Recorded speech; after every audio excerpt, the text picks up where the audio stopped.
ओम शांति।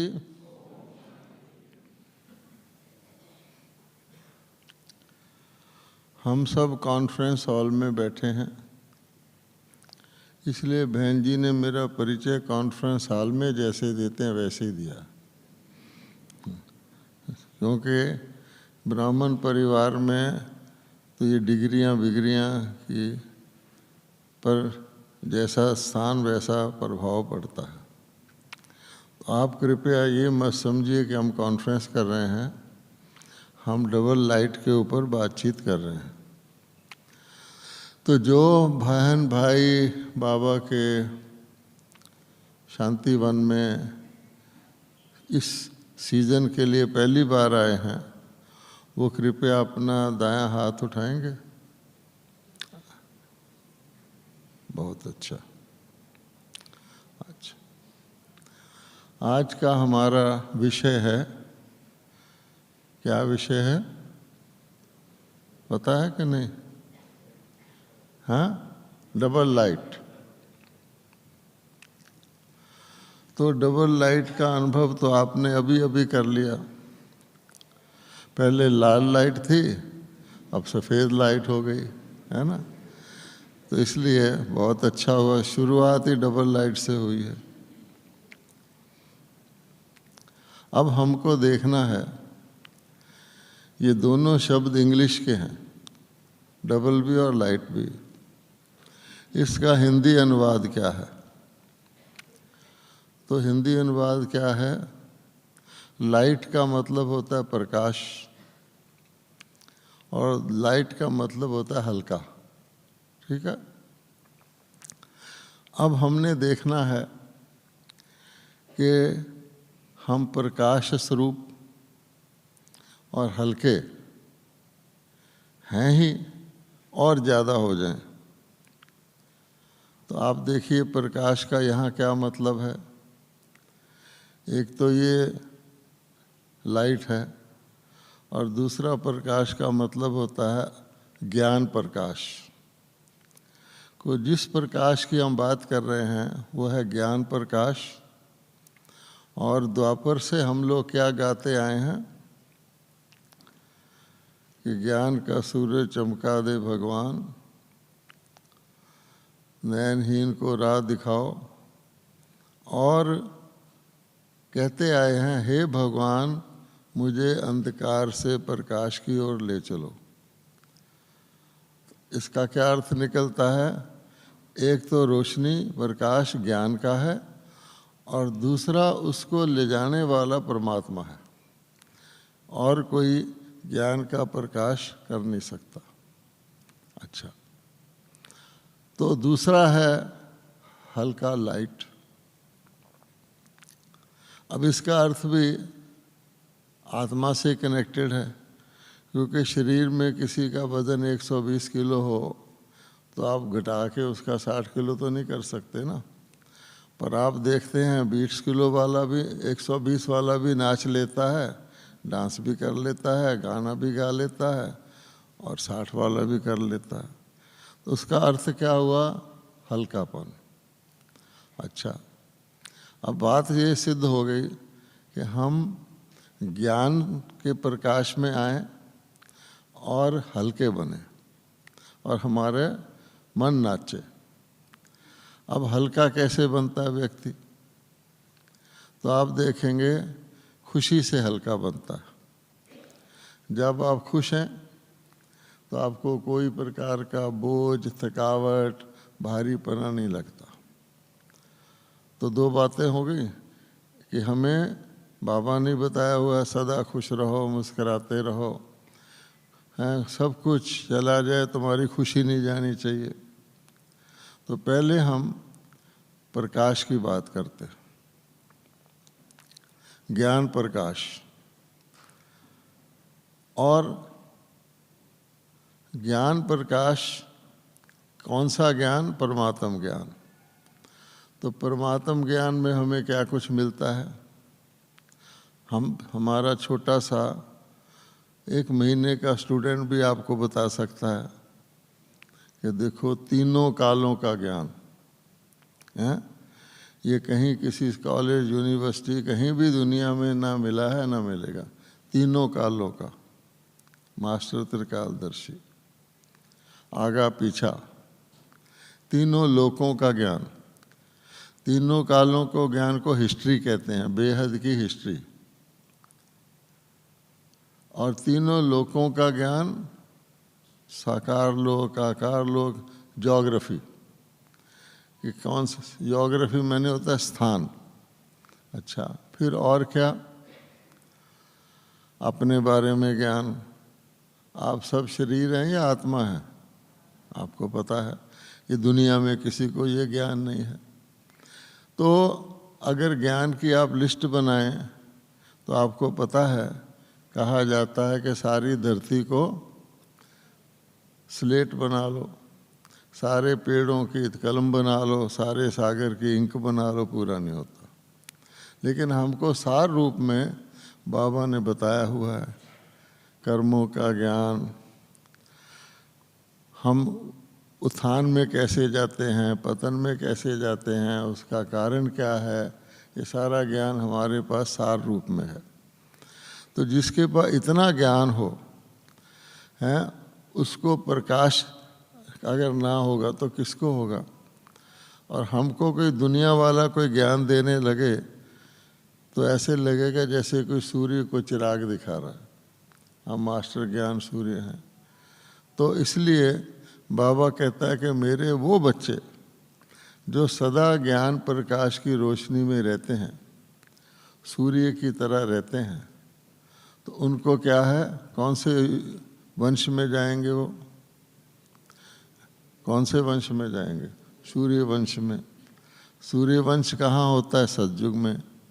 तो सीधा हो गया कि जो सदा ज्ञान प्रकाश में रहता है, ज्ञान प्रकाश हम सबको है, केवल उसको इमर्ज करके रखना है, उसकी स्मृति में रहना आवश्यक है। किसी के पास लाखों रुपए का धन हो लेकिन उसकी जेब में 10 रुपए ही हों, तो वो सिर्फ 10 रुपए ही उसको जाएगा, कहीं कोई सामान 20 रुपए का खरीद लेगा तो वो कहेंगे जी 10 रुपए से तो काम नहीं चलेगा, कहेगा मैं तो लखपति हूँ। क्या प्रूफ है भाई? इसलिए उसको हमने स्मृति में रखना है। तो स्मृति ही समर्थी देती है। जिस व्यक्ति के पास धन होता है वो साथ में सारा धन लेके नहीं चलता, लेकिन उसको स्मृति रहती है मेरे पास इतना धन है, तो उसका नशा चलता है। इसलिए बाबा कहते हैं कि जिसको निश्चय है कि मेरे पास वो ज्ञान है जिसको लोग ढूंढते फिरते हैं, तो निश्चय वाले को नशा होता है। तो हमारा रूहानी ज्ञान है, रूहानी निश्चय है और रूहानी नशा है। और जो नशे वाला होता है वो क्या होता है फिर? वो तो झूमता रहता है, उसको भारीपन आ ही नहीं सकता। इसलिए सार क्या हुआ कि हमने अपने ज्ञान प्रकाश को, जिसको बाबा कहते हैं सुदर्शन चक्कर घुमाते रहो, अर्थात उसकी स्मृति में रखेंगे तो सदा खुश रहेंगे और सदा हल्के रहेंगे। क्योंकि दिखाया है कि विष्णु जी शेष शैया पर प्रसन्न मुद्रा में बैठे हैं। क्या कर रहे हैं? ज्ञान प्रकाश का सिमरन कर रहे हैं। कोई भी आत्मा ज्ञान प्रकाश का जो ही सिमरन करेगी खुशी में नाचेगी। प्रूफ क्या है कि आप एक जो रोज़ मुरली सुनते हैं, मुरली में बाबा क्या करता, मैं एक चक्कर लगवा देता है। जैसे छोटे बच्चे को माता पिता प्रेम में बिठा के चक्कर लगवा देते हैं, तो हम इतने खुश हो जाते हैं कि मुरली हमको रिफ्रेश कर देती है। इसलिए ये हो गया ज्ञान प्रकाश। अब हमारे 4 सब्जेक्ट हैं। हर सब्जेक्ट हमको डबल लाइट बनाने वाला ही है। पहला सब्जेक्ट ज्ञान का हो गया। ज्ञान को रोशनी कहते हैं, knowledge is power, knowledge is source of income. अच्छा, दूसरा है योग। अब योग क्या करता है? योग भी हमें हल्के करता है, अर्थात हमारे ऊपर जो इतना पिछले कई जन्मों के युगों के विकर्मों का बोझ है, और बोझ तो नीचे लाता है, और बोझ हटेगा तो हम उड़ेंगे, लाइट हो जाएंगे। तो योग हमें एक ही तरीका है, आप आगे का हिसाब ठीक भी कर लो, पीछे बोझ हो तो आप कुछ नहीं कर सकते। तो बाबा ने कहा हुआ योग बहुत महत्वपूर्ण है, क्योंकि यही आपके विकर्मों को ख़त्म करता और आप हल्के होते हो। तो अगर हमने सचमुच लाइट बनना है, हल्के बनना है, तो हमें योगी जीवन अपनाना होगा। अब योगी जीवन का क्या मतलब है कि हम पार्ट टाइम योगी नहीं हैं कि 6 बजे योग शुरू हुआ 7 बजे ख़त्म हो गया। इसका मतलब शुरू होने से पहले हम योगी नहीं थे, ख़त्म होने के बाद भी योगी नहीं रहे, ऐसा नहीं है। ये तो हमें अभ्यास कराया जाता है, स्मृति दिलाई जाती है। तो अगर हमारा योगी जीवन रहेगा तो भोगी जीवन नहीं होगा, रोगी जीवन नहीं होगा, तो हम हल्के ही हल्के होंगे। लाइट होने का ये तरीका है। तीसरा आ जाओ, हमारा सब्जेक्ट है, आप जानते हैं, है ना? अच्छा, दैवी गुणों की धारणा। अब दैवी गुण का अर्थ क्या होता है कि गुण जो होता है वो सुगंधी फैलाता है, जैसे फूलों का सुगंधी आती है। अच्छा, अब उससे क्या होता है, व्यक्ति के अंदर जितने हम गुण धारण करते हैं, हम उमंग उत्साह में रहते हैं। अब हमारी दादियों का एज देखो, उनकी सेवा देखो, जितने भी भाई बहन उमंग उत्साह में हैं, तो उसके पीछे होगा गुण। गुणों, जितने गुण बढ़ते जाएंगे उमंग उत्साह बढ़ता जाएगा, थकावट नहीं होगी। क्योंकि आप क्रोध कर लो आपको थकावट हो जाएगी। और जितने गुण नहीं होंगे तो आलस अलबेलापन होगा। तो आप देखिए, हमें पहला सब्जेक्ट ज्ञान की इतनी ज़बरदस्त रोशनी मिली, दूसरा सब्जेक्ट योग से हम पीछे के विकर्म भी विनाश किए। ये सारा अंदर का मामला है, कोई बाहर का तो है नहीं। जो करेगा उसको फील होगा। और बाबा कहता है ये बुद्धि में रखने की चीज़ नहीं है, इसको जीवन में प्रैक्टिकल अनुभव करने की चीज़ है। अगर किसी ने एक बार ये अनुभव कर लिया कि ये चीज़ मीठी है, अब उसको कोई लाख कहेगा कि ये मीठी नहीं है, वो मानेगा? नहीं मानेगा। जैसे हमें हमारा नाम पक्का है, हम रात को सो भी रहे होंगे, कोई हमारा नाम पुकारेगा, हम फटाफट कहेंगे हैं मेरे को कहा, इसलिए अपनी चीज़ है। तो बाबा कहते हैं मैं तुमको ये देता रहा हूँ, देता रहा हूँ, देता रहा हूँ, अब इसको अपनी चीज़ बनाओ, वरना फिर देने से आपको थोड़ा ही लाभ होगा, जो सारा अपना लेगा उसको पूरा लाभ होगा। अब किसी को कोई बहुत ताकतवर खुराक देता रहे, अच्छे अच्छे वक्त पर देता रहे, रोज़ देता रहे, महीनों देता रहे, वर्षों देता रहे, और फिर भी वो कहे कि मैं तो निर्बल हूँ, तो क्या मतलब निकला कि उसने उसको ठीक तरह से छोटा थोड़ा थोड़ा करके आत्मसार नहीं किया, पड़ा रहा उसके पास। अच्छा, अब आ जाओ लास्ट सब्जेक्ट पर, वो क्या है? सेवा। और सेवा का तो हर एक को अनुभव है कि सेवा की और खुशी हुई कि नहीं। इसलिए सारे लोग ज़्यादा सेवा के सब्जेक्ट को ही प्रैक्टिकल में लाते हैं। किसी को कोई सेवा दे दो, आराम से बैठा है, उसको इतनी खुशी आ जाएगी, जान भी आ जाएगी, चलने भी लग जाएगा, उसको कहा अच्छा बस कर, उसका दिल नहीं करेगा बस करने को। जैसे कोई नाटक देख रहा हो तो देना, क्योंकि सेवा में देना है और देने में खुशी है और लेने में बोझ है। तो इसलिए भगवान ने हमको चारों ही सब्जेक्ट किस लिए दिए हैं? डबल लाइट बनने के लिए। अब जिसके पास अगर अकेला भी कोई सब्जेक्ट ले लो चारों में से, तो भी आपको डबल लाइट बना देगा, क्योंकि आत्मा है ही लाइट स्वरूप। ना सिर्फ उसका स्वरूप लाइट है, बल्कि वो चैतन्य है, इसलिए उसकी स्पीड भी बहुत तेज है। कहा जाता है साइंस में, साइंस की शक्ति से शांति की शक्ति बहुत पावरफुल है, उसका कोई मुकाबला ही नहीं है। साइंस की शक्ति में लाइट की स्पीड को सबसे ज़्यादा तेज गिना जाता है, अब बाबा कहता है तुम्हारे तो मन का संकल्प उससे लाखों गुना तेज है। अगर नापा जाए तो सूर्य से लाइट को धरती पर आने के लिए गिनते हैं इतना समय लगता है, और आप सूर्य का सोचो आपको फटाफट हो जाएगा। लेकिन इसमें यह है कि सचमुच हम सूर्य के प्रकाश में रहें। तो सूर्य के प्रकाश में क्या होता है कि सूर्य में कलाएं नहीं होती।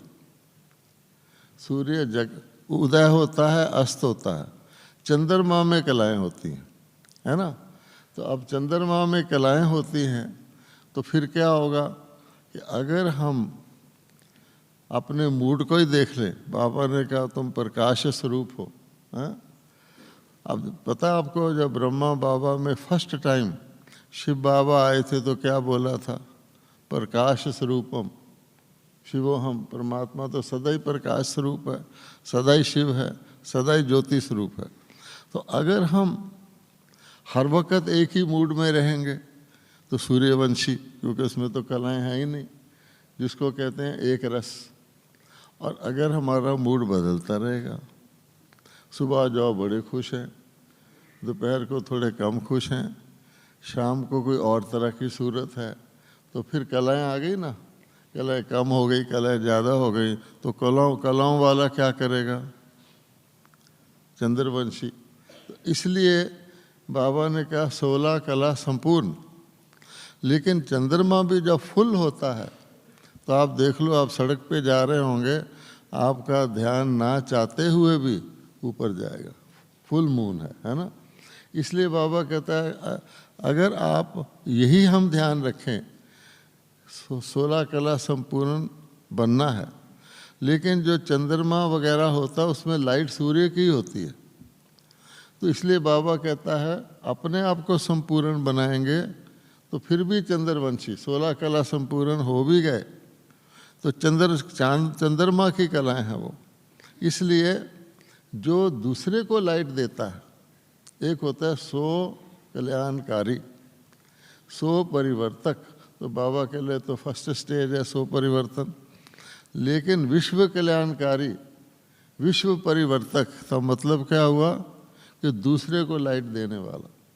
तो पहला स्टेप तो ये है कि हमको लेनी है, अगर हमारे पास ही नहीं है दूसरे को क्या देंगे। फिर कितनी लाइट? तो बाबा ने बताया हुआ है कि तुम पहले तो स्वयं को लाइट भरो, फिर लाइट हाउस बनो, फिर सर्च लाइट बनो। बहुत बताया हो कि जितना ज़्यादा से ज़्यादा हम दूसरों को लाइट दे सकें। अच्छा, तो अब आप देखिए कि हम साकार लोक में डबल लाइट रहने के ये तरीके हैं। एक बात खास ध्यान में रखने की है, वो क्या कि डबल लाइट हम केवल और केवल संगम युग पर बन सकते हैं। ये खास नोट, क्योंकि संगम युग पर हम ब्राह्मण हैं। संगम युग का ही महत्व है। ना तो देवता डबल लाइट बन सकते हैं, ना कोई और डबल लाइट बन सकता है, हालांकि वो पावन है। लेकिन ये जो आत्मिक स्वरूप है हमारा, जिसमें हमें तीनों कालों का पता है। देवताओं को पता है क्या तीनों कालों का? देवताएं सुख में रहते हैं, हम अति इंद्रिय सुख में रहते हैं। तो इसलिए बाबा ने कहा हुआ है कि तुमको वो इस समय पर प्राप्तियां हैं जो ना किसी को थी, ना किसी को हैं, ना किसी को होंगी। इसलिए संगम युग को हमने याद रखना है। और इन सब से हमें क्या मिलता है? अति इंद्रिय सुख। अब सुख से तो व्यक्ति खुश रहता है, हल्का रहता है। अति इंद्रिय क्या क्या मतलब कि उसके लिए आपको किसी शरीर की इंद्रिय की जरूरत ही नहीं है। क्या मतलब हुआ इसका? कि वास्तव में आत्मा बिना शरीर के केवल सूक्ष्म शरीर धारण करके सारी अनुभूतियां कर सकती है कि नहीं कर सकती है? आप सूक्ष्म शरीर धारण करके, स्थूल शरीर में तो आपको दूध पीना पड़ेगा, चलना पड़ेगा, देखना पड़ेगा, ऑक्सीजन घट गई, विटामिन बढ़ गए, पता नहीं क्या है। अच्छा ट्रैवल करना होगा तो आपको गाड़ी पकड़नी पड़ेगी, लेकिन सबसे बेस्ट डबल लाइट स्वरूप कैसे हम बना सकते हैं? जब हम सूक्ष्म शरीर के द्वारा अनुभूति करेंगे। जैसे आपको सपना आता है, अब सपने में आपका स्थूल शरीर तो पड़ा है, लेकिन सपने में आपको एग्जैक्ट अनुभूति होती है कि नहीं होती है? कहीं से गिर रहे हैं तो फील होगा मैं गिर रहा हूँ, कोई भय की बात आ जाएगी तो भयभीत हो जाऊंगा, कोई खुशी की आ जाएगी तो खुश हो जाऊंगा। इसका मतलब क्या हुआ कि आत्मा को केवल अनुभूति करने के लिए आत्मा स्वरूप में नहीं कर सकती, लेकिन सूक्ष्म शरीर द्वारा सब कुछ कर सकती है।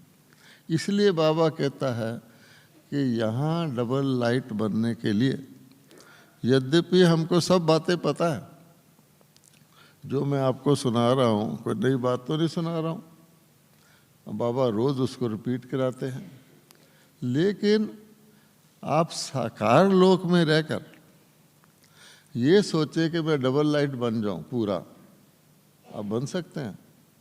अगर आप पक्के बन गए तो आप इस शरीर में नहीं रह सकते। बाबा ने बताया हुआ है कि जब आप संपन्न बन जाओगे, संपूर्ण बन जाओगे, कर्मातीत बन जाओगे, तो इस पुराने कलयुगी पतित शरीर में, पतित दुनिया में रह ही नहीं सकते।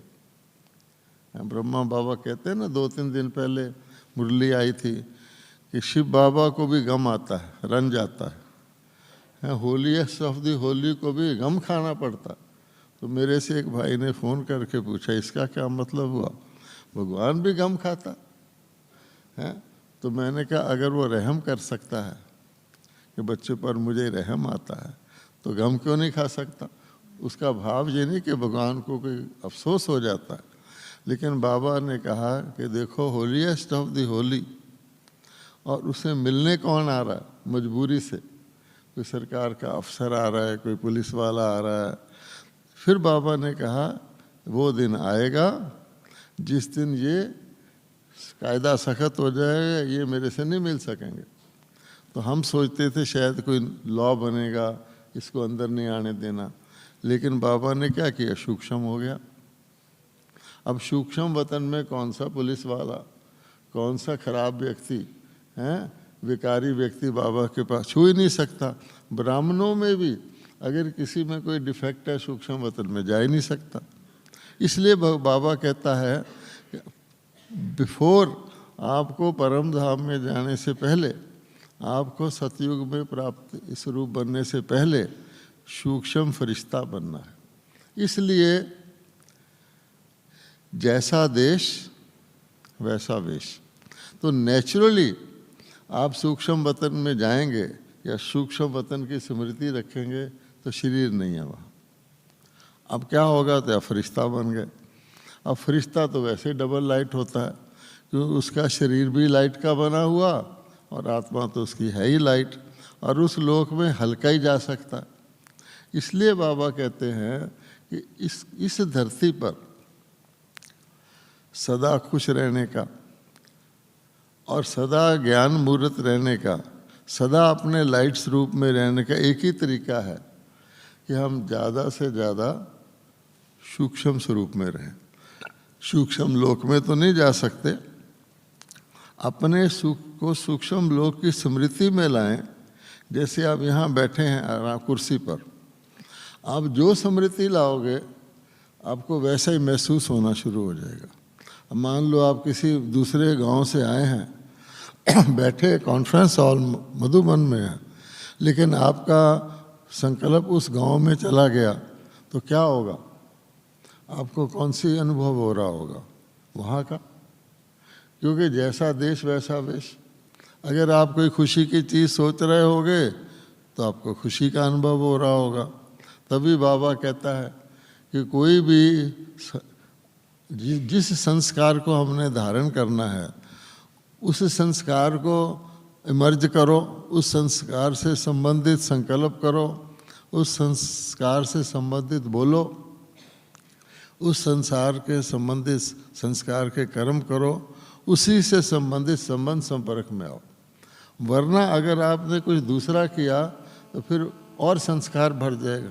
अब कोई ब्रह्मा कुमार कुमारी किसी अज्ञानी के घर चला जाए, चाहे वो लौकिक रिश्तेदारी हो, तो जितना टाइम आप वहाँ रहेंगे आपको क्या फील होगा? हमारी दुनिया ही न्यारी है, कमल की तरह है, चीज़ें ही और तरह की हैं। वो बेचारा अपने लौकिक तरीके से आपको स्नेह देने की कोशिश करेगा, खुश करने, आपको हंसी आएगी अंदर से कि भाई जैसे मक्खन जो होता है वो एक बारी छाछ से निकल गया तो अलग हो गया। तो इसी प्रकार से अगर हम सूक्ष्म लोक में जाएंगे तो डबल लाइट आप पे होंगे, तो उसका प्रभाव फिर यहाँ पड़ेगा।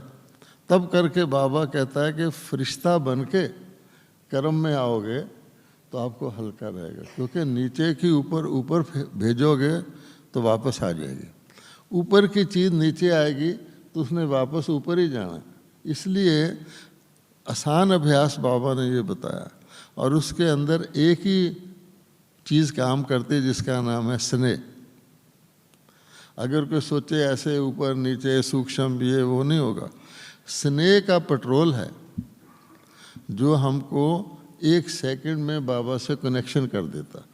चाहे कितनी भी अच्छी चीज़ हो, अगर आपका कनेक्शन नहीं है तो आपको उससे प्राप्ति हो सकती है। रोज़ हम अपने मोबाइल को पूरा खाली भी नहीं होने देते कि पूरा जीरो आ जाए, ज़रा सा नीचे आएगा हम कहेंगे इसको चार्ज कर लो। हम देखना चाहते हैं कि हमारा मोबाइल सदा ही चार्ज रहे, क्योंकि खुशी होती है। तो अपना ये वाला मोबाइल, ये भी तो जितना चार्ज रहेगा खुशी होगी कि भी अब हमें कोई चिंता नहीं है, ये चलेगा। अगर कम चार्ज हो, कहीं दूर आपने जाना हो, आपको लगेगा ऐसा ना हो कि मेरा मोबाइल चलना बंद हो जाए। इसी प्रकार से तो अगर हम भरपूर रहते हैं तो हमको वैसे ही खुशी रहती है। तब करके बाबा ने कहा है निश्चय, क्या निश्चिंत और निश्चित। तो ये जो बाबा ने हमको हमारे जन्म सिद्ध अधिकार दिए हुए हैं, सफलता तुम्हारा जन्म सिद्ध अधिकार है। अब किसी को गारंटी हो कि मुझे सफलता मिलनी है और भगवान की गारंटी हो, उसको कभी शक पड़ सकता कि ये काम मैं नहीं कर सकता? तो भगवान कहता है इम्पॉसिबल को पॉसिबल करना संगम पर ब्राह्मणों का अधिकार है, हमारे लिए कुछ इम्पॉसिबल नहीं। फिर बाबा और कहता है कि अनेक बार तुमने सफलता पाई है, आज नहीं पा रहे हो, ये भी चिंता करने की ज़रूरत नहीं कि होगी कि नहीं होगी। और फिर बाबा कहता है मेरा दिया हुआ वरदान है सदा विजयी।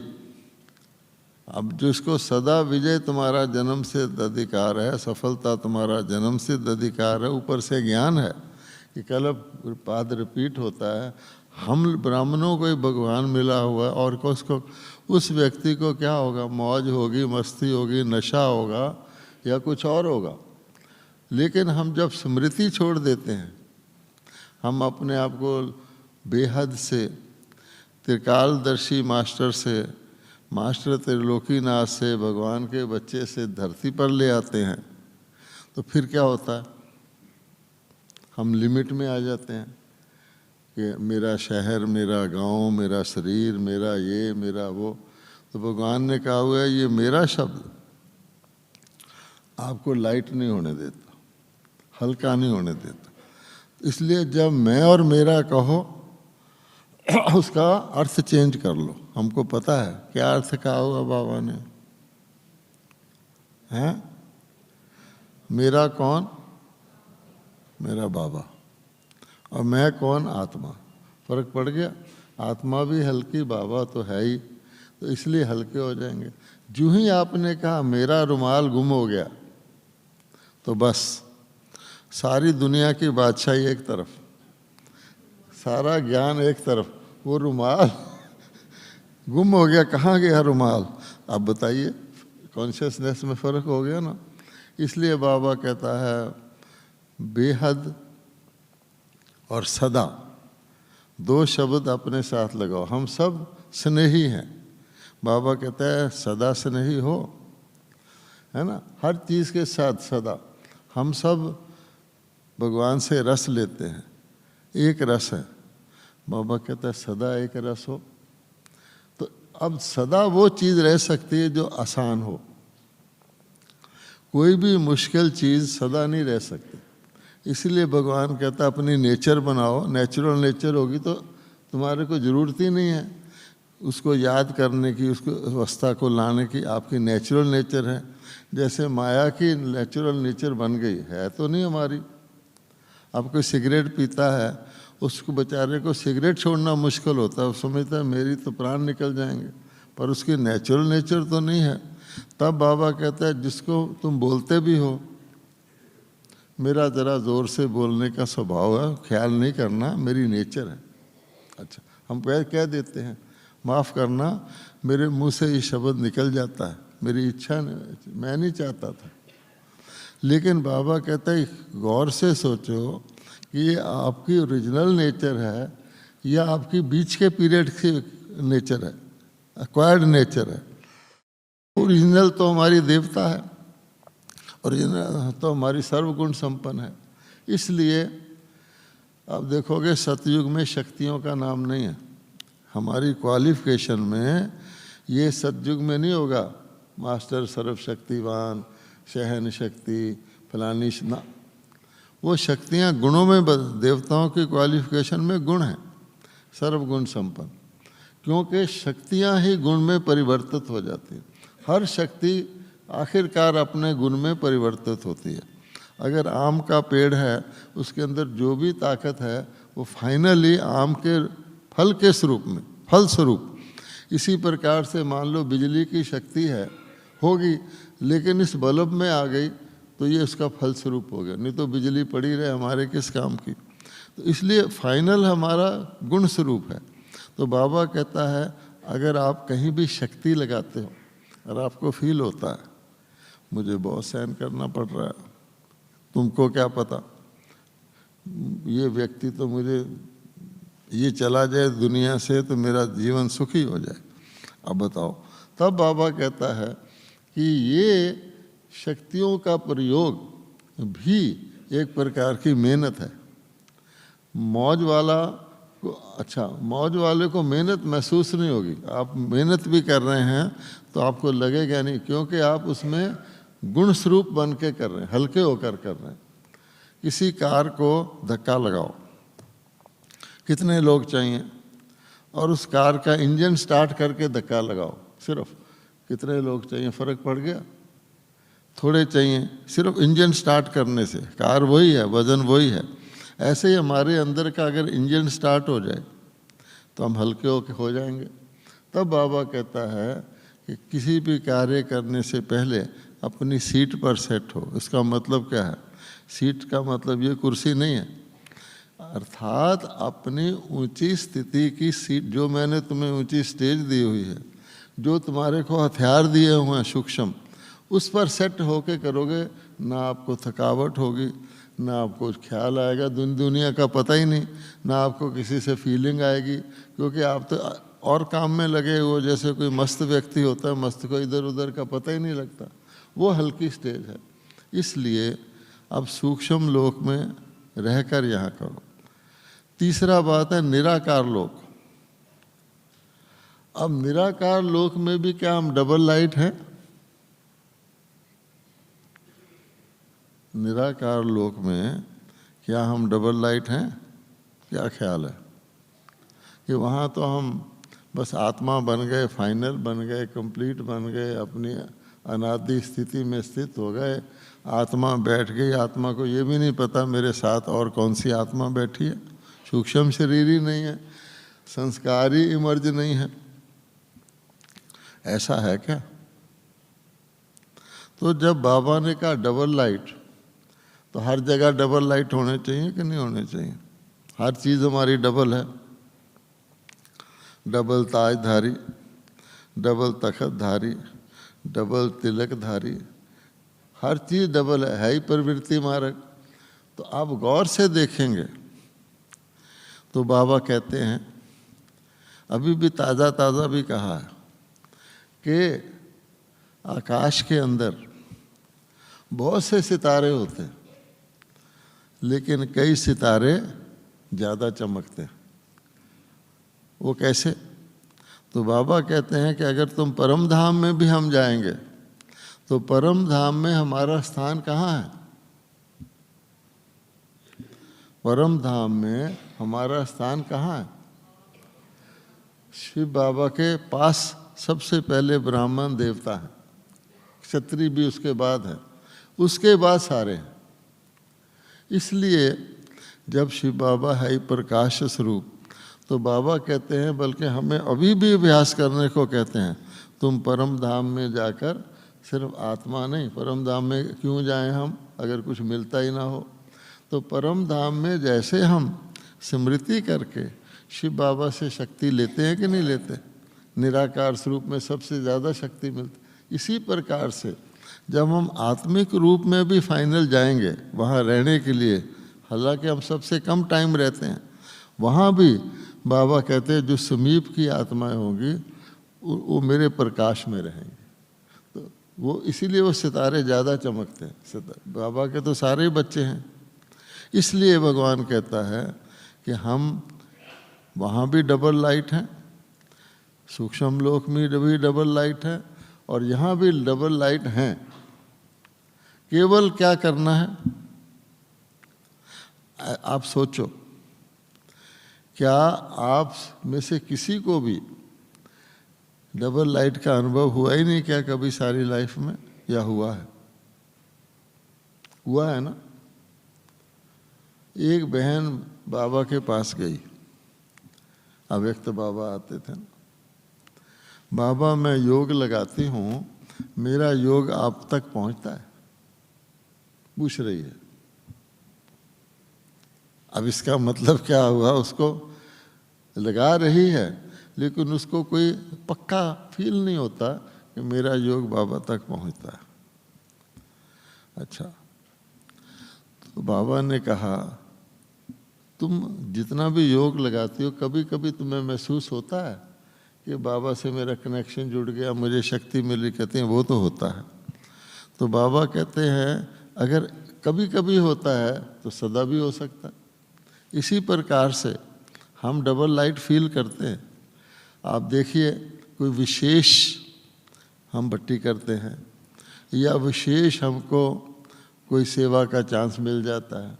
मान लो बाबा आए हुए हैं और किसी आत्मा को बुलाकर विशेष, इधर आओ बच्चा, और उसको आकर के बाबा सेब दे देते हैं, तो उस समय जो उस आत्मा की अवस्था होती है कैसी होती है? अरे बाबा ने मुझे इतनी सारी आत्माओं के आगे, उसके दिल में ऐसा, उसके शरीर फील ही नहीं होता, और सीढ़ी उतरते समय लगता ही नहीं कि मैंने कोई सीढ़ी उतरी है, मैं अपनी आसपास कौन है, तो हो गया अति इंद्रिय सुख। तो बाबा कहते हैं कि वास्तव में संगम पर हमें इंद्रियों का सुख लेना ही नहीं चाहिए। इंद्रिय का सुख और अति इंद्रिय सुख का कोई मुकाबला ही नहीं है। और क्या कहा हुआ बाबा ने, अति इंद्रिय सुख पूछना हो, किससे कहा हुआ है? गोप गोपियाँ कहने से तो कोई दूसरे लिखते हैं। हाँ, हमसे पूछो, बाबा के बच्चों से पूछो। इसलिए अगर हम उस अतीन्द्रिय सुख का कभी कभी रस ले सकते हैं तो क्या सदा नहीं ले सकते? और सदा लेंगे तो हम डबल लाइट हैं। जिस वक़्त भी हम अति इंद्रिय सुख में हैं तो हम डबल लाइट हैं। अब हमारे हाथ में है कि हम उससे नीचे आकर बहुत ज़्यादा, जैसे कोई होता ना, हे भगवान तुम्हारा प्रकाश मेरे से सहा नहीं जाता, है ना, वो तो भय से कहते हैं।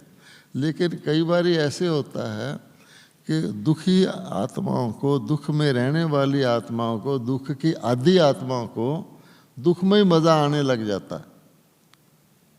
आप देखेंगे गीत बजते हैं ना, नाम उसका गीत है, कई गीत बड़े गम के गीत होते हैं।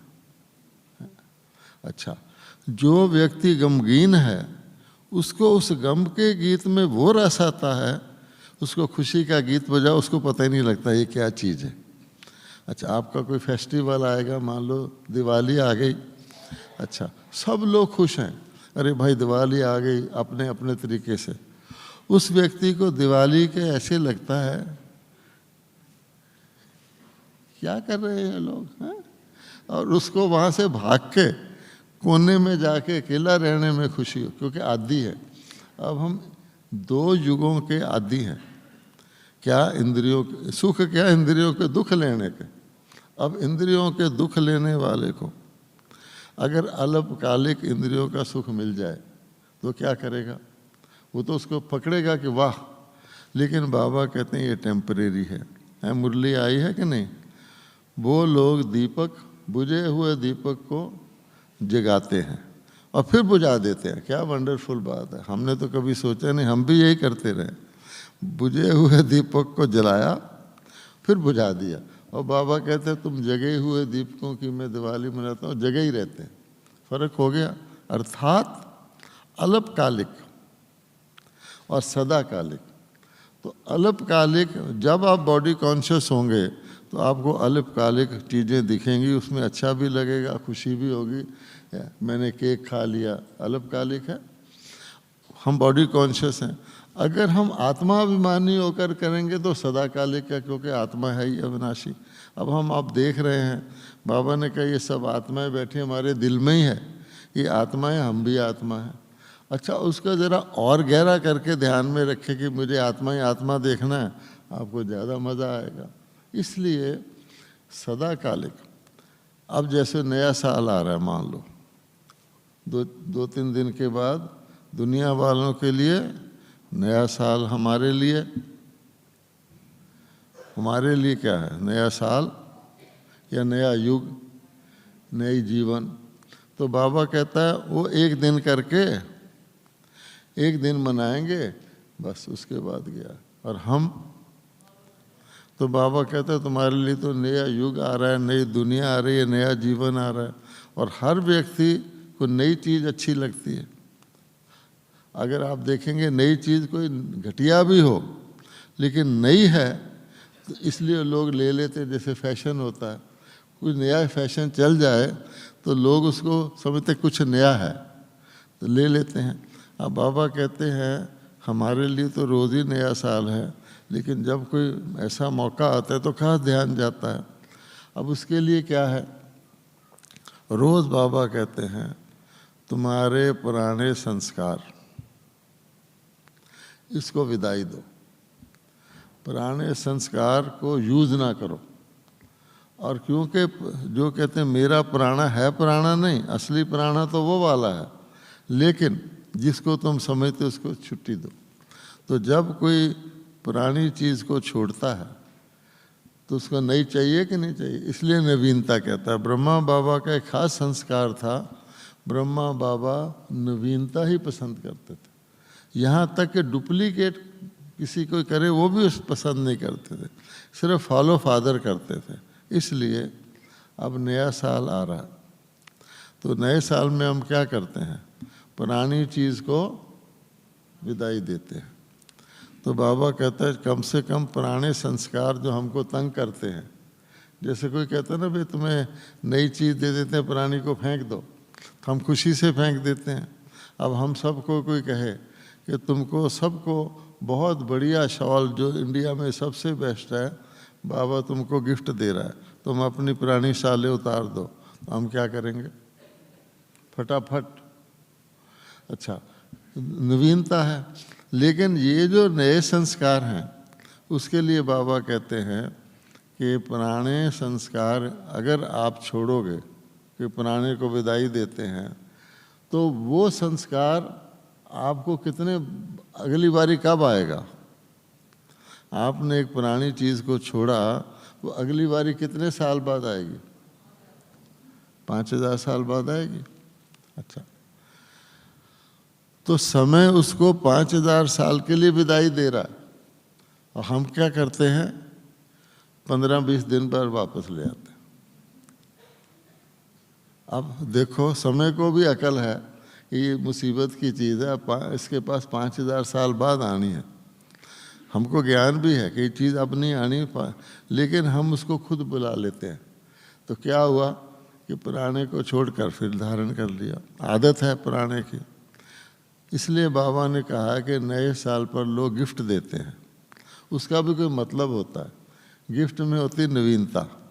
तो आप बच्चों को अगर पुराना छोड़ना है तो नया धारण करना है, तो ये भारत के अंदर तो रस्म है कि जो चीज़ आपको छोड़नी है उसका दान दो, है ना। अच्छा, तो गिफ्ट देते हैं तो हम कौन सी गिफ्ट दे सकते हैं?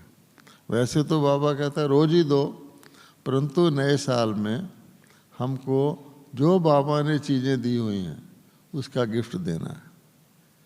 बाबा ने हमको गुण दिए हुए हैं, शक्तियाँ दी हुई हैं। अच्छा, तो पुराने में क्या छोड़ना है? हमको चेक करना है मेरे अंदर पुराना क्या है। तो आप देखेंगे किसी ना किसी के साथ ईर्ष्या, सूक्ष्म ईर्ष्या होगी, किसी ना किसी के लिए ये होगा, ये सारा परिवार के लिए होता है। बाबा में सबको निश्चय है, ड्रामा में भी निश्चय है कि इसको क्यों बना दिया, इसको क्या बुद्धि है, अच्छा ये ऐसा करता है, फिर दिमाग चलेगा इसने ऐसे ऐसे झूठ बोल के अपना किया है इसलिए इसको बना दिया। अच्छा, और मान शान, भाई तुमको सेवा की नेकी कर दरिया में डाल, नहीं कोई पूछे तो सही। अच्छा, ऐसी युक्ति करेंगे तो बाबा ने बता रखा है 3 प्रकार के होते हैं, एक सच्चे, एक स्वार्थ वाले और एक मौके पर, है ना। मान लो आप स्नेही हैं तो एक सच्चे दिल वाले, एक स्वार्थ के साथ दिल वाले और एक मुसीबत के वक़्त भी भगवान को याद करना ही। अब तो बाबा उस वक़्त बिल्कुल सच्चे हो जाएंगे, मुसीबत गई बाबा भी गया, याद भी गई, तो उसको सारा पता है। वो कहते तुम्हारी मूर्तियों की पूजा भी इसी तरह ही होती है, किसी की सदा होगी, किसी की बीच बीच में होगी और किसी की कभी कभी। इसलिए हमको गौर से कि अगर हमने मधुबन में आए हैं परिवर्तन के लिए, गौर से हमको पुराने अपने अंदर देख के, सूक्ष्म में अभिमान तो नहीं है, यहाँ तक होता है कि मुझे कोई अभिमान नहीं, ये भी अभिमान होता है कई को, मुझे कोई अभिमान नहीं। अब गौर से देखो कि बिना अभिमान के इस दुनिया में आप अभिमान छोड़ दोगे, इस दुनिया में रहोगे। बाबा ने व्यक्त होने समय जो 3 शब्द कहे थे, निराकारी, निर्विकारी और निरहंकारी, इस दुनिया में साकार लोक में तुमको निरहंकारी बनना है। निरहंकारी बनोगे तभी तुम फरिश्ता बनोगे। तो जो देह साथ जुड़ी हुई है उसका भान और अंदर से अपनी विशेषताओं का अभिमान छोड़ना आसान चीज़ है, लेकिन बाबा कहता उसको कन्वर्ट करो, मैं निमित्त हूँ, मैं निमित्त हूँ। तो ये सारी चीज़ें हमको चेक करनी पड़ेगी। हम खाली दूसरों की तरफ देखते रहें, दूसरे को ऐसा होना चाहिए जैसे बोल है। अब जब कोई हमसे ज़्यादा बोलता है तो हम क्या कहते हैं कि देखो भाई थोड़े में बात करो, और जब हम बात करते हैं तो हम ज़्यादा बात करते हैं और समझते हैं मैं उसको समझा रहा हूँ। अब बाबा कहते तुम्हारे लिए वो लागू नहीं हुआ क्या? शॉर्ट एंड स्वीट होना चाहिए। तुम विस्तार में करोगे तो जो बताना चाहते हो वो भी गुम हो जाएगा। तो सार ये है कि हमें नए में ये ध्यान रखना है, और डबल लाइट रहने के लिए हमको बाबा ने बहुत मौके दिए हुए हैं, और उन सब मौक़ों का हमको फ़ायदा लेना। हर वक्त हम डबल लाइट रह सकते, अपनी स्मृति को इमर्ज करेंगे तो। ओम शांति।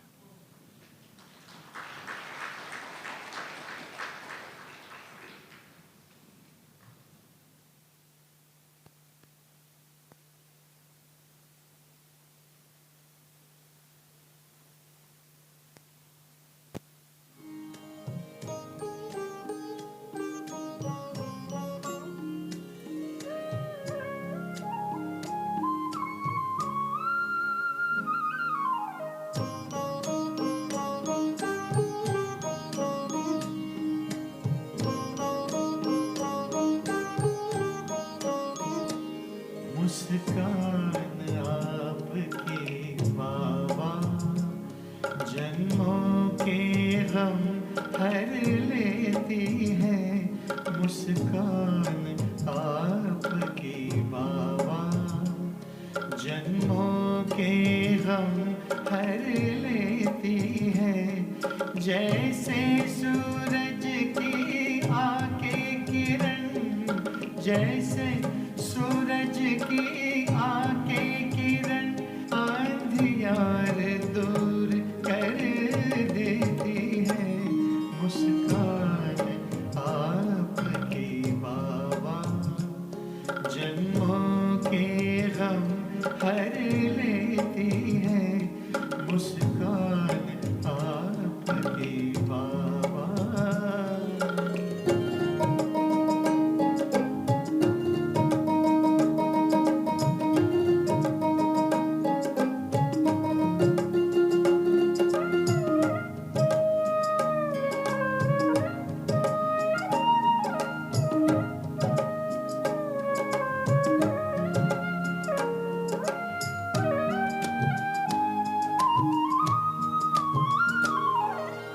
आपकी वाणी ओ बाबा छलकाती है अमृत धारा।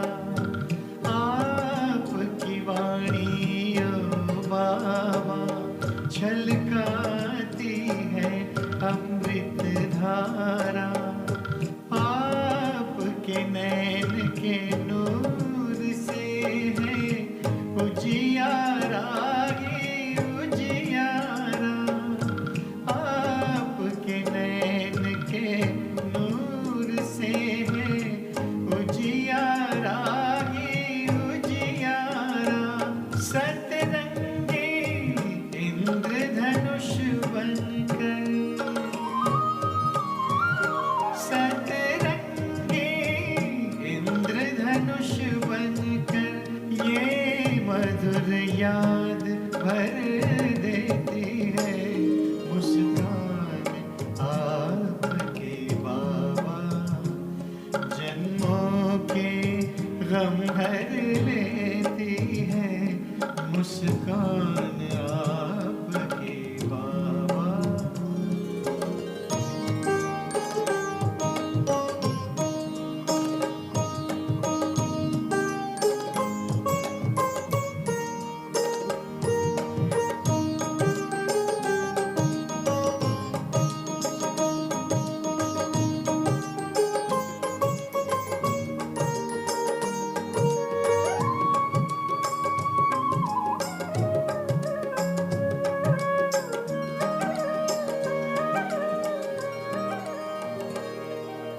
एक नई जिंदगी मिली है आपको पा करके बाबा। एक नई जिंदगी मिली है आपको पा करके बाबा। रूहों की किस्मत जाग उठी है दिल में समा करके बाबा। रूहों की किस्मत जाग उठी है दिल में समा करके बाबा। संगीत हृदय में बजता है, संगीत हृदय में बजता है। मन में प्रभु प्रीत महकती है मुस्कान आपकी बाबा। जन्मों के गम हर लेती है मुस्कान आपकी बाबा। जन्मों के गम हर लेती है, जैसे सूरज की आके किरण, जैसे सूरज की आके किरण अंधियार दूर कर देती है मुस्कान आपकी बाबा। जन्मों के गम हर लेती है मुस्कान आप की